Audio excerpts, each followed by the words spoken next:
नमस्कार, स्वागत है आप सभी लोगों का सेवाक्षी शो में। जैसा हमने लास्ट वाले एपिसोड में सीखा था कि टोटल कितने नक्षत्र होते हैं, ऐसे ही आज हम सीखेंगे कि एक नक्षत्र का माप कितना होता है। उसके पहले आप लोगों से रिक्वेस्ट है, प्लीज़ अगर आपको हमारा वीडियो अच्छा लगता हो तो हमारे इस चैनल को सब्सक्राइब करें और प्लीज़ शेयर करें। और अगर आप भी एस्ट्रोलॉजी सीखने में इच्छुक हैं, तो नीचे दिए गए नंबर पे संपर्क कर सकते हैं। Thank you. देखिए, लास्ट में हमने सीखा था टोटल नक्षत्र आज कितने होते हैं, 27।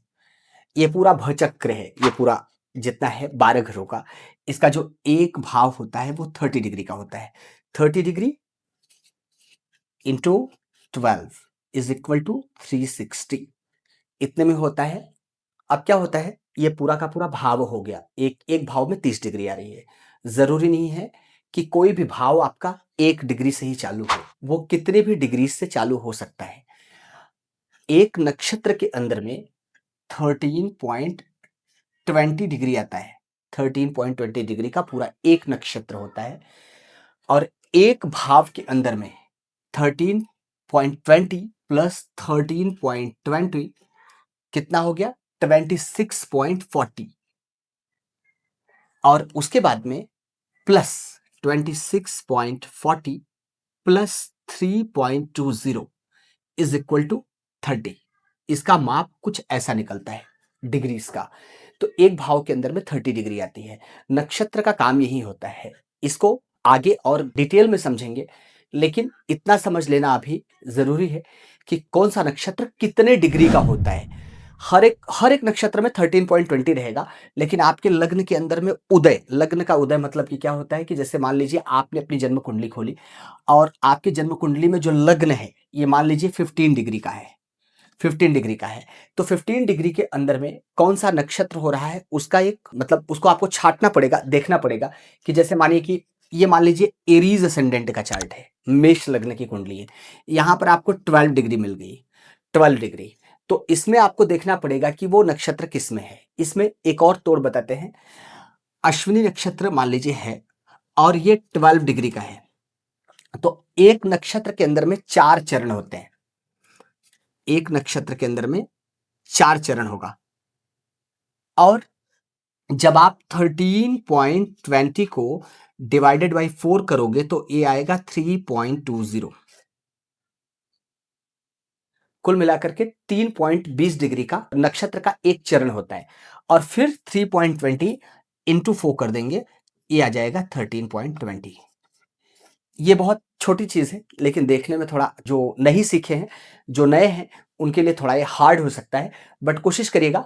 13.20 का एक नक्षत्र पूरा होता है, उसके बाद में एक राशि के अंदर में पूरे 30 डिग्री आती है। आपको अगर ये 15 डिग्री से भी चालू होगा तो इस 15 डिग्री से अगली 15 डिग्री को लेगा, वो बाद में समझेंगे किसी और टाइम पे, लेकिन इतना समझ लेना बहुत ज्यादा जरूरी है। अब इसके बाद में एक और बात होती है जो आप लोगों को समझना थोड़ा सा जरूरी है कि हमने राशियां समझा, हमें राशियां समझ आ गई। अब राशियों के बाद में समझेंगे कि ये राशियां होती क्या है, राशियां क्या होती, किस तरह की राशि है। और या तो क्या बोलते हैं, राशियों का खुद की अपनी परिभाषा है, कौन सी राशि है। जैसे मेष है, मेष से लेकर के मीन तक, मेष से मीन तक। अब इसमें जितनी भी राशियां हैं, इन राशियों का डिवाइडेशन करना आप कैसे सीखेंगे। 3 तरह की राशि है, जिसे कहते हैं चर, स्थिर और द्विस्वभाव। मतलब जैसे मेष, वृषभ, मिथुन, कर्क, सिंह,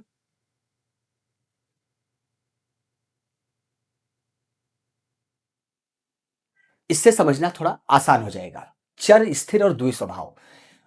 1 नंबर राशि, 4 नंबर राशि, 7 नंबर राशि, 10 नंबर राशि, मतलब मेष, कर्क, तुला और मकर, ये चर राशियां हैं।